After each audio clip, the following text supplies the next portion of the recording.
Aujourd'hui, nous nous sommes réunis avec les délégations africaines des différentes régions de l'Afrique pour constituer, on va dire, un réseau libéral africain pour la jeunesse, pour qu'on puisse promouvoir ensemble les idées libérales, les actions et pouvoir les implémenter de manière très concrète au sein de l'Afrique. Donc l'idée même du bureau pour cette année, c'est lors de ce congrès qui est constitutif, c'est de pouvoir, on va dire, préparer la plateforme pour les années à venir, car pendant cette année, ce sera un travail constitutif pour rendre notre organisation légale. Et on a décidé d'organiser ce congrès ici au Sénégal, qui est le sage de l'Afrique et qui est gouverné par le président Macky Sall, dont l'idéologie est justement libérale, parce que nous comptons sur l'appui de Monsieur le Président, nous comptons sur l'appui des autres pays africains pour qu'on puisse enfin aller de l'avant et pouvoir parler haut et fort du libéralisme et pouvoir être entendu tout en implémentant des actions qui sont réellement concrètes. Et cela ne peut être fait sans le réseautage qu'on est en train de conduire aujourd'hui.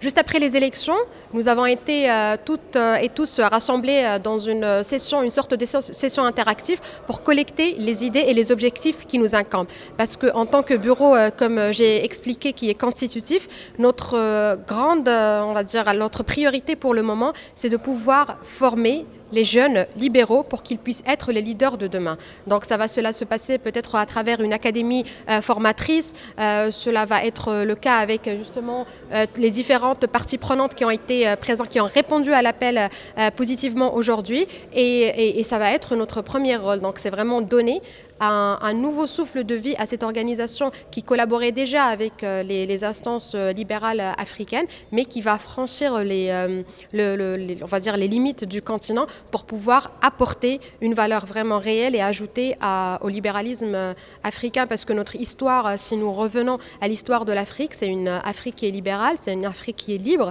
et nous souhaitons renforcer cela mais le travailler de manière très concrète à travers des actions qui nous représentent, nous, en tant qu'Africaines et Africains. Alors, ce que je souhaiterais dire à la jeunesse africaine, c'est de ne pas avoir peur de l'engagement. C'est que l'Afrique, telle qu'elle est, c'est une grande maison qui nous est propre à toutes et à tous. Et il est de notre devoir de rentrer à l'intérieur, de s'engager politiquement. Car on peut s'engager via des partis politiques, on peut s'engager via des organisations. Maintenant, vraiment, il y a beaucoup de choix et beaucoup de moyens de faire. Mais l'essentiel, c'est de dire que l'Afrique est à nous. Et c'est à nous de s'approprier l'Afrique, et c'est à nous de ramener, justement, de rapporter des solutions. Les débuts, des fois, peut être vraiment, on va dire, difficile, parce que nous vivons, en tant que jeunesse, peut-être que la jeunesse africaine rencontre plusieurs obstacles si on la compare à la jeunesse de d'autres continents. Mais justement, c'est pour ça que cette organisation existe et que d'autres organisations telles que le réseau libéral africain existent. C'est pour accompagner cette jeunesse, pour qu'elle n'ait pas peur de franchir ce cap, et pour l'aider à surmonter les challenges. Parce que ce que nous voulons, nous, en tant qu'organisation libérale, c'est de voir demain les chefs d'État et les chefs de gouvernement avec une idéologie libérale, car le libéralisme restera l'option et l'alternative la plus crédible pour l'Afrique.